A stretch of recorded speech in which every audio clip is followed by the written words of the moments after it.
Hello guys! Welcome back to my YouTube channel. So, I'm Jessa Milan. I'm a makeup artist here in Aurora Province.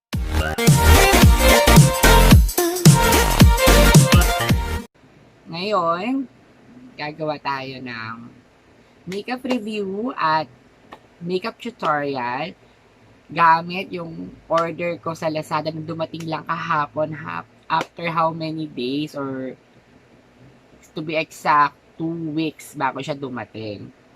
So, let's review and do a makeup tutorial using Imagic Flash Palette. So, let's start!